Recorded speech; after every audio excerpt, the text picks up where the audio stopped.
एक समय की बात है, महात्मा बुद्ध के शिष्य आनंद नदी के किनारे पानी पी रहे थे। तभी उनकी नज़र एक व्यक्ति पर पड़ी जो चट्टान पर बैठा रो रहा था। वे उसके पास गए और बोले, क्या बात है, तुम क्यों रो रहे हो? आनंद की बात सुनकर उस व्यक्ति की सिसकियां थम गई। वह अपने आंसू पोंछता हुआ बोला, मैं पास के गांव का रहने वाला एक बदनसीब व्यापारी हूँ।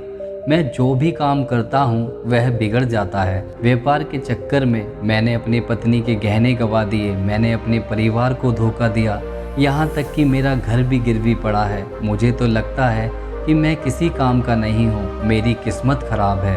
उसकी बात सुनकर आनंद बोले, तुमसे किसने कहा कि तुम्हारी किस्मत खराब है? जरा मैं भी तो जानूं कि तुम्हारी किस्मत में क्या खराबी है। वह व्यक्ति बोला, पहले मैं खेती करता था पर हर साल उसमें घाटा होता। कभी सूखा पड़ जाता तो कभी ज़्यादा बारिश के कारण फसल बर्बाद हो जाती। इससे परेशान होकर मैंने व्यापार करने का निश्चय किया। मैंने पत्नी के गहने बेचकर अपना व्यापार शुरू किया, लेकिन मेरा व्यापार नहीं चला।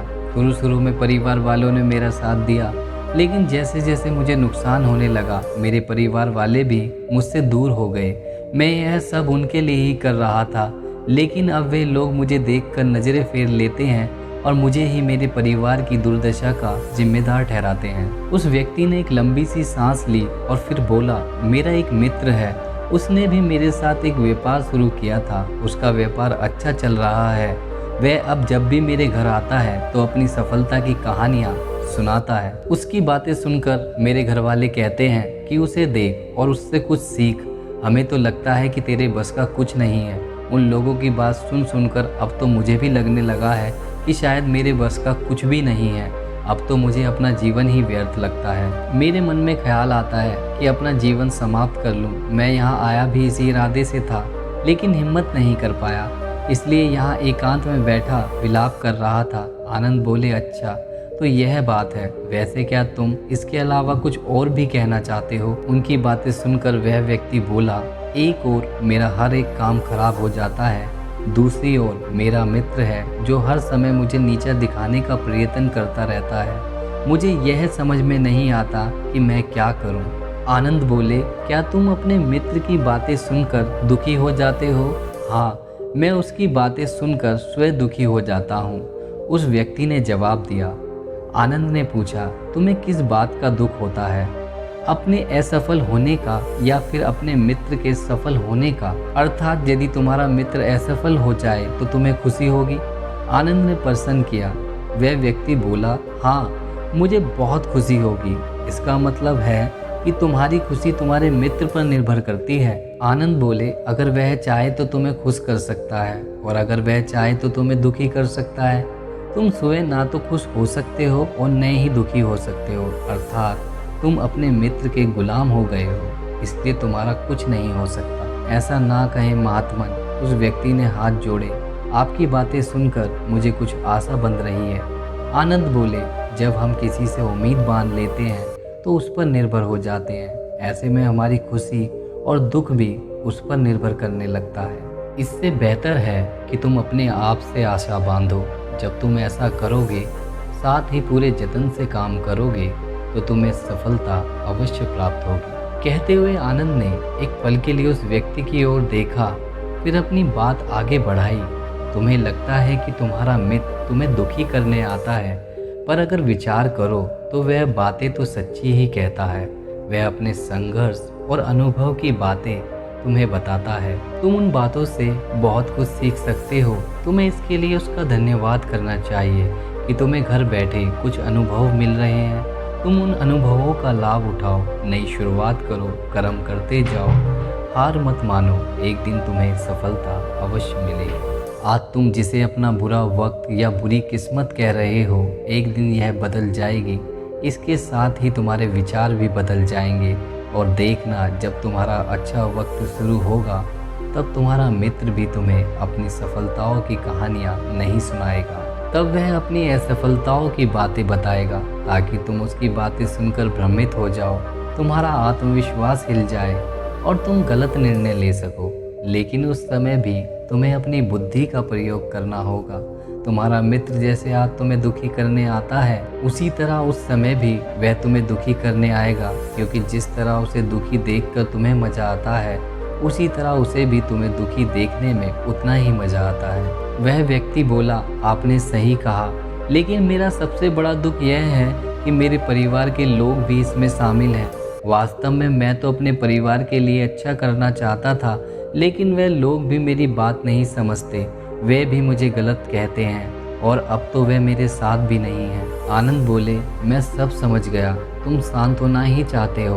वास्तव में इस दुनिया में सभी लोग सांत्वना ही चाहते हैं। हम चाहते हैं कि हम जब भी कुछ करें तो लोग हमारी प्रशंसा करें, लेकिन आमतौर पे ऐसा नहीं होता, इसलिए हम दुखी हो जाते हैं। हमें लगता है कि हमारे मित्र परिवार वाले सब मतलबी हैं, लेकिन तुम अगर किसी को अपना परिवार मानते हो और उसके लिए कुछ करना भी चाहते हो, तो तुम्हें ऐसा क्यों लगता है कि दूसरों के लिए कुछ कर रहे हो?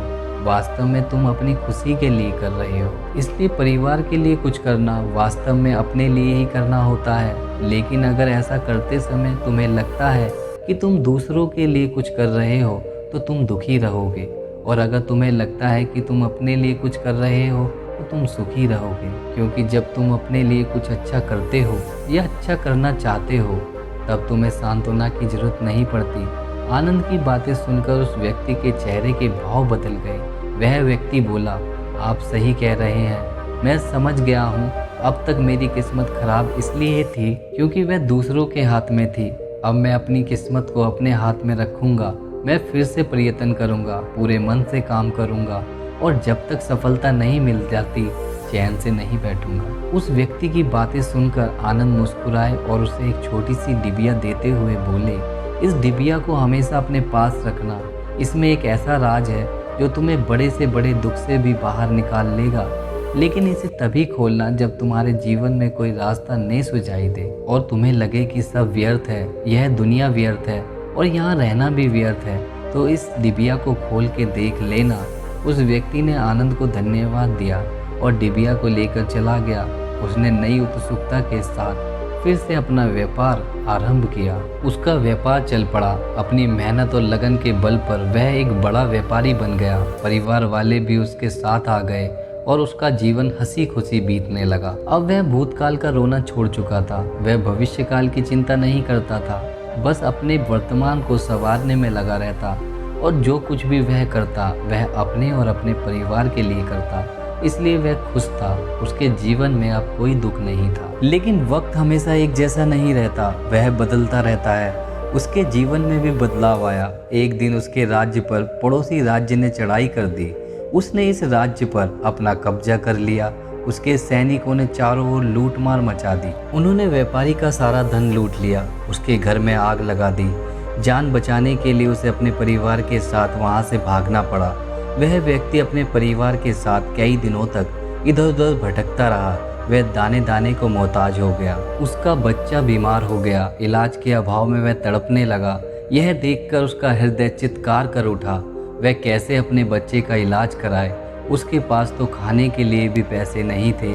ऐसे में उसे एक बार फिर से निराशा ने घेर लिया।